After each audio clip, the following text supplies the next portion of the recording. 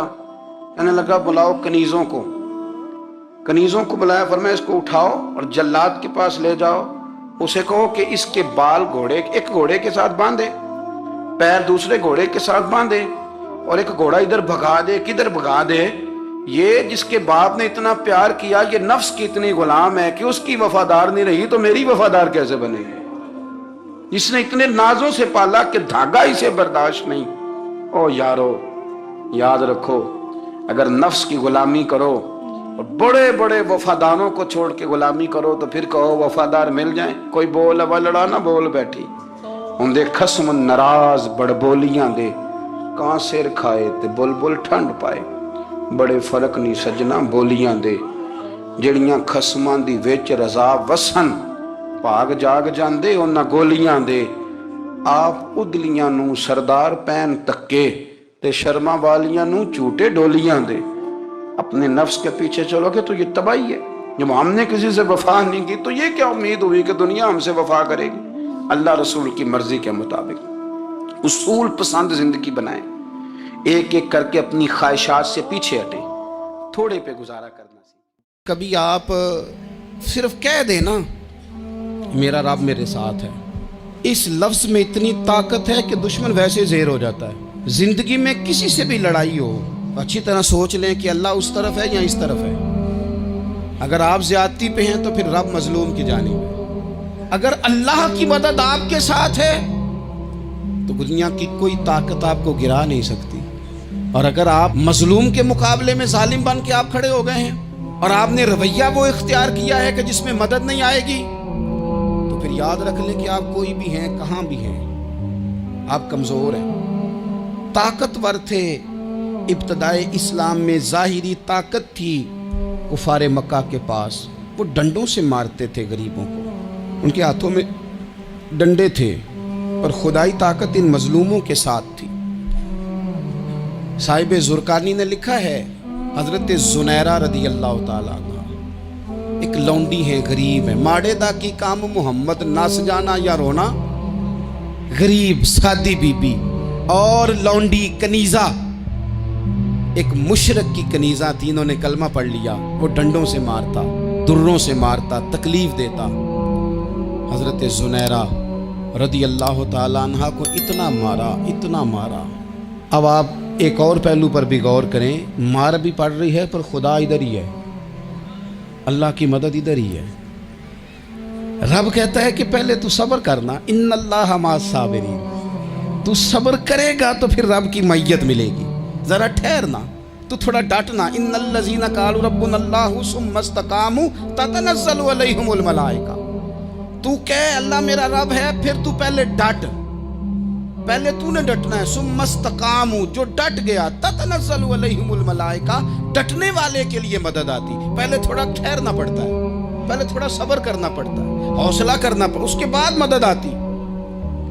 مار پڑ رہی ہے، مارا جا رہا ہے حضرت زنیرہ کو، ان کا مالک جو ہے ظاہری آقا وہ مار رہا ہے، یہ کنیزہ ہے، اتنا مارا اتنا مارا، ان کی بینائی چلی گئی،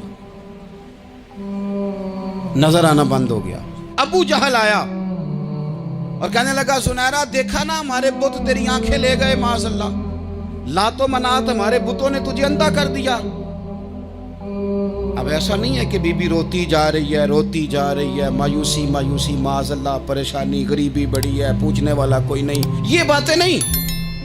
کیا جملے ہیں خاتون کے، کیا لفظ ہیں۔ ابو جہل نے طنزیہ کہا، معاذ اللہ، کہنے لگا دیکھا نا ہمارے بتوں نے تجھے اندھا کر دیا۔ تو جناب زنیرہ آنکھوں کی بینائی گئی ہے، رات کو گئی ہے، دکھ ابھی تازہ ہے، لیکن اللہ پہ جو توکل ہے، اپنے مالک سے جو رشتہ ہے وہ اتنا مضبوط ہے، اتنا طاقتور ہے، اس میں اتنی گہرائی ہے کہ حضرت زنیرہ بول کے نا اتنی قوت سے بولی، اتنی طاقت سے بولی کہ پورے کفر پر لرزہ طاری ہو گیا۔ فرمانے لگی تمہارے بتوں کی کیا اوقات ہے کہ وہ میری بینائی لے جائیں، یہ میری رب کی حکمت کا تقاضا ہے۔ جب تک اس نے چاہا زنیرہ دیکھتی رہی، اور جب اس نے چاہا زنیرہ کی آنکھوں کی بینائی چلی گئی، اور اگر وہ چاہے گا نا تو بینائی واپس بھی کر دے گا۔ ہمارے ہاں کچھ عرصے سے یہ رجحان ہوا ہے کہ ابحاث، کثرت سوالات، ایسی باتیں جن کا اس انسان سے جو سوال پوچھ رہا ہے دور دور تک کوئی تعلق ہی نہیں بنتا، بے معنی اور بے مقصد اور بے محل گفتگو، بے موقع باتیں، یہ رجحان پکڑتی جا رہی ہیں سوسائٹی کے اندر۔ ہر شخص کو تجزیہ نگار بنا دیا گیا ہے، ہر شخص کو عالم بنا دیا گیا ہے، ہر شخص کو ڈاکٹر ڈکلیئر کر دیا گیا ہے، ہر بندہ اپنی مرضی کی رائے دے رہا ہے۔ اس کا نقصان یہ ہوا ہے کہ ملک تیزی سے غیر مستحکم ہوتا چلا جا رہا ہے، بگڑتے بکھرتے ٹوٹتے خیالات، بہت زیادہ جب باتیں ہونے لگ جاتی ہیں، بہت زیادہ جب بحثیں ہونے لگ جاتی ہیں تو وہ نفرتوں کو جنم دیتی ہیں، وہ اذیت کا باعث بنتی ہیں۔ قرآن مجید فرقان حمید آپ دیکھیے تو سورہ بقرہ میں سے جو آیہ کریمہ میں نے آج تلاوت کی ہے خطبے میں، اس میں اللہ تعالیٰ نے فرمایا ام تریدون ان تسألوا رسولکم کما سئل موسیٰ من قبل، کیا تم میرے نبی پاک علیہ السلام سے بھی اسی طرح ہی سوال کرنا چاہتے ہو جس طرح حضرت موسیٰ کی قوم نے ان سے کیے تھے، جس طرح پہلے حضرت موسیٰ علیہ السلام سے سوال کیا گیا تھا، تم بھی میرے رسول سے اسی طرح سوال کرنے کا ارادہ رکھتے ہو؟ کبھی بنی اسرائیل والوں نے کہا کہ ہمیں پتھر سے پانی نکال کے دیا جائے، کبھی کہا کہ ہمیں کھانا من و سلوہ دیا جائے، کبھی کہا کہ ہم اس وقت مانیں گے جب رب کو اعلانیہ دیکھ لیں گے۔ کیا تم میرے رسول سے بھی اسی طرح ہی سوال جواب کرنا چاہتے ہو؟ ضرورت کے لیے سوال ضرور کریں، یہ پہلا ہی سپارہ ہے۔ حضرت موسیٰ علیہ السلام کا زمانہ مبارکہ ہے، ایک شخص نے اپنے کزن کو، اپنے چچا کے بیٹے کو، چچا زاد کو قتل کر دیا، اور خود ہی اس کا مدعی بن کے حضرت موسیٰ کے پاس آیا کہ بتائیے جناب میرے اس بھائی کو کس نے قتل کیا ہے؟ حضرت موسیٰ نے ایک سادی سی بات کی، کیا فرمایا؟ وَإِذْ قَالَ مُوسَىٰ لِقَوْمِهِ إِنَّ اللَّهَ يَأْمُرُكُمْ أَن تَذْبَحُوا بَقَرَةً۔ حضرت موسیٰ علیہ السلام نے اپنی قوم سے کہا کہ اللہ تمہیں حکم دیتا ہے کہ ایک گائے ذبح کرو، گائے کا کچھ حصہ مقتول کو مارو، وہ خود اٹھ کے بتا دے گا مجھے کس نے قتل کیا ہے۔ یہ پہلا سپارہ ہے قرآن مجید کا، آپ اس کو دیکھ لیں، یہ آیت نمبر 67 سے شروع ہو رہا ہے. تو اب وہ چونکہ ذبح کرنا نہیں چاہ رہا تھا، اس کو پتا تھا کہ مجرم تو میں خود ہوں، وہ ذبح چونکہ کرنا نہیں چاہ رہا تھا تو اس سے کہا کہ مارو ایک حصہ گائے کا، اس کو تو یہ اٹھ کے بتا دے گا. تو اس نے جواب کیا دیا؟ قالوا اتتخذون ہزوا، یعنی لگا آپ میرے ساتھ مذاق کرتے ہیں، کبھی ایسا بھی ہوا ہے؟ قال اعوذ باللہ ان اکون من الجاہلین، حضرت موسیٰ علیہ السلام فرمانے لگے میں اللہ کی پناہ مانگتا ہوں میں جاہلوں میں سے ہو جاؤں. ہر وقت مذاق کرتے رہنا یہ تو جاہلوں کا طریقہ ہے. کن کا ہے؟ حضرت موسیٰ نے کہا ہے، قرآن پاک ہے. ہر وقت مذاق کرتے رہنا، خوش طبعی اور چیز ہے، مسکراتے رہنا، لیکن کسی کا مذاق ہر وقت اڑاتے رہنا کن کا طریقہ ہے؟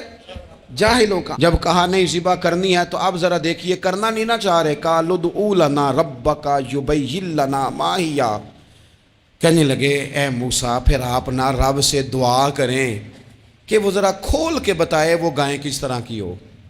ارادہ نہیں نا ذبح کرنے کا، آپ دعا کریں. قال انہ یقول انہا بقرۃ لا فارض ولا بکر، فرمایا کہ رب کہتا ہے وہ گائے نہ بوڑھی ہو نہ زیادہ بچیا ہو، عوان بین ذالک، ان کے درمیان ہو، یعنی جوان گائیں ہو.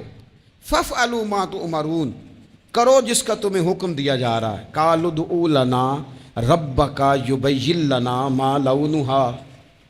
لو اگلی بات سن لو، کہنے لگے آپ دعا کریں رب سے کہ وہ کھول کے بتائے اس کا رنگ کس طرح کا ہو، رنگ بتائیں کس طرح کا ہو. قال انہ یقول انہا بقرۃ صفراء، فرمایا رب فرماتا ہے کہ صفراء رنگ کی ہو، یعنی گہرے زرد رنگ کی ہو. یہ رب فرماتا ہے اس طرح کی گائے ذبح کرو. فاقع لونھا تسر الناظرین، اور جب کوئی اسے دیکھے تو اسے اچھا بھی لگے، آنکھوں کو اچھی لگے وہ گائے، اس طرح کی گائیں ذبح کرو. لو اتنی باتیں بتا دی. قالوا ادع لنا ربک یبین لنا ما ہی، کہنے لگے نہیں آپ پھر دعا کریں اللہ ذرا کھول کے بتائے گائیں کس طرح کی ہو. ان البقرہ تشابہ علینا، ہمیں ذرا گائیں پر شبہ پڑ گیا ہے کس طرح کی ذبح کرنی چاہیے. وَإِنَّا انشاءاللہ لمہتدون، اگر اللہ نے چاہا تو ضرور ہم ہدایت پا جائیں گے. پھر اللہ تعالیٰ نے فرمایا کہ قال انہ یقول انہا بقرۃ لا ذلول تثیر الارض، گائیں اس طرح کی ہو کہ وہ کبھی کھیتی میں نہ چلائی گئی ہو، یعنی اس کو کبھی کام نہ اس سے لیا گیا ہو. بیل کو لوگ لگاتے تھے نا، جو کام آج ٹریکٹر سے لیا جاتا ہے وہ گائے بیل سے لیا جاتا تھا. تو وہ کھیتی باڑی کے کام نہ اس کو لگایا گیا ہو. ولا تسقی الحرث، اور نہ اس سے پانی نکالا گیا ہو، نہ کھیت چلانے ہل چلانے میں لگائی گئی ہو. اور وہ جو کنواں ہوتا تھا جس کے گرد گائیں گھومتی تھی، تو کہا وہ بھی کام اس نے نہ کیا ہو گائے نے. مسلمۃ لا شیۃ فیہا، وہ ہر عیب سے پاک ہونی چاہیے. قالوا الآن جئت بالحق، اب کہنے لگے اب آپ صحیح بات لے کے آئے ہیں، اب سوال ختم ہو گئے نا. کہنے لگے اب آپ بات فذبحوہا، انہوں نے ذبح کر دی. وما کادوا یفعلون، پر ایسا کرتے نظر آتے، لگتا نہیں تھا کریں گے ذبح پر ذبح. اچھا یہ گائیں پھر ملی کیسے؟ امام خازن کہتے ہیں کہ ایک نیک آدمی تھا، تو اس کا آخری وقت آ گیا تو اس کے پاس جو کل جمع پونجی تھی وہ ایک بچیا تھی، گائیں کی بچی، بچیا ویڑی، اس کے پاس وہ ایک بچیا تھی صرف. تو اس نے اس طرح کیا کہ اس کی گردن پر ایک مہر لگائی، اللہ کے نام پر بطور امانت اس نے اس کو جنگل میں چھوڑا. کہا یا اللہ میرا بیٹا ایک ہی ہے، وہ بھی چھوٹا ہے، اس کی حفاظت کرنا اور میرے بیٹے کو پہنچا دینا. بچہ بالغ ہو گیا. اس کی ماں نے کہا بیٹا جو امانتیں رب کے پاس رکھوائی جائیں نا ان میں خیانتیں نہیں ہوا کرتی، جا کے جنگل میں آواز دے تیری گائے واپس آ جائے گی. اس نے جا کے جنگل میں آواز دی کہ وہ جو میرے باپ نے امانت رکھوائی تھی وہ کدھر ہے. وہ نشان لگی ہوئی گائیں دوڑتی ہوئی اس کے پاس آئی. واللہ خیر الرازقین، جب رب بندوبست کرے، جب اللہ بندوبست کرے تو پھر معاملہ اور ہوتا ہے. وہ گائے آ گئی. اب اس نے کیا کیا اس نوجوان نے کہ وہ گائے گھر لایا، ماں سے آ کے کہا کہ اماں یہ تو اللہ نے فضل کر دیا. ماں کہنے لگی پتر حالات ہمارے خراب ہیں، منڈی میں لے جا اسے بیچ دے، لیکن سودا میری مرضی کے بغیر طے نہ کرنا. کس کی مرضی کے بغیر؟ کس کی؟ اماں کی مرضی. اور سنو یار، تھے کچھ لوگ جن کو لوگوں نے تانے بھی دیے کہ تم ماں کے پیچھے لگ گیا ہے، لوگوں نے بڑا کچھ کہا، پر جو ماں کی مرضی پہ لگیں ناکام نہیں ہوتے زندگی میں۔ یہ دیکھو ماں کی مرضی پہ لگا، اس کی قیمت کتنی تھی گائے کی؟ بڑی مہنگی تھی پر 3 دینار کی تھی، منڈی میں لے گیا 3 دینار اس کی قیمت لگ گئی۔ تو ماں نے کہا تھا میری مرضی کے بغیر سودا نہ کرنا۔ اب بچے تو نہیں نہ مانتے، اماں کو کیا پتا باہر بزنس کیا ہے، لین دین کیا ہے، پر ماں نے کہا تھا میری مرضی، بندہ دے رہا ہے اسے 3 دینار، اس نے کہا جی میں نے طے تب کرنا ہے، ڈن تب کرنا ہے، پہلے اماں سے پوچھنا ہے۔ گھر جا کے اماں سے پوچھا، اماں کہنے لگی دے دے۔ واپس آیا تو اس نے کہا کہ میں 6 دینار دیتا ہوں پر میری شرط ہے، ماں سے نہیں پوچھنا۔ اس نے کہا تو 12 بھی دے، ڈن تب بھی ہونا ہے جب اماں نے کہنا ہے۔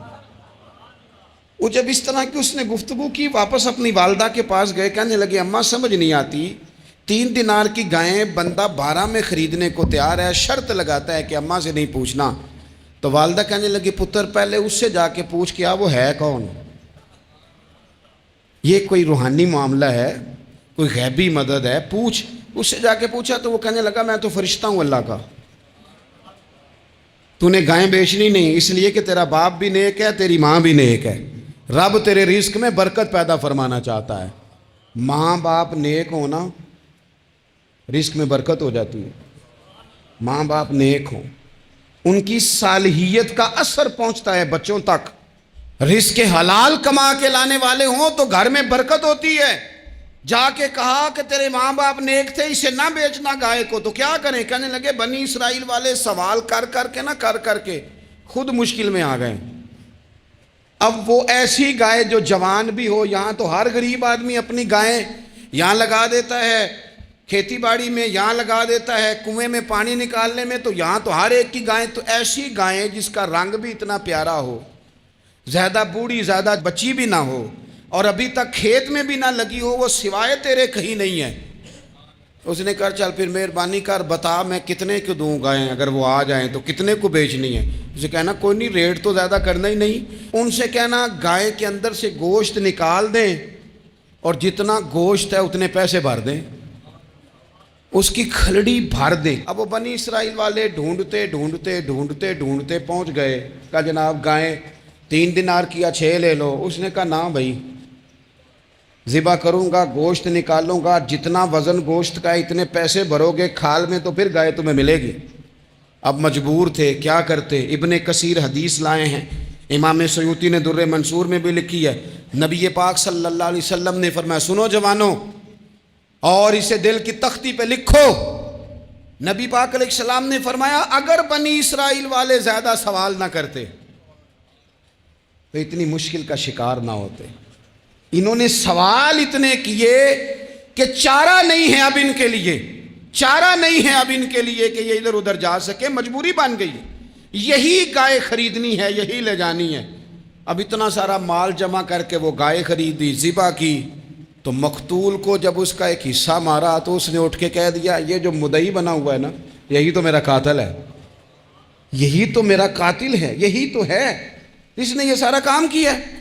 تو زیادہ سوالات کرنا، بہت زیادہ سوالات کرنا، ہر وقت بحث میں رہنا، نبی پاک صلی اللہ تعالی علیہ وسلم نے منع فرمایا، اور میرے رسول پاک علیہ السلام نے فرمایا یاد رکھو 3 چیزوں سے ہمیشہ بچو، بخاری مسلم میں موجود ہے۔ ایک تو فرمایا کثرت کیلو کال سے بچو، زیادہ بحث نہ کرو، اور دوسرا حضور علیہ السلام نے فرمایا مال کو ضائع کرنے سے بچو، اور تیسرا فرمایا زیادہ سوال نہ کیا کرو، زیادہ سوال نہ کیا کرو۔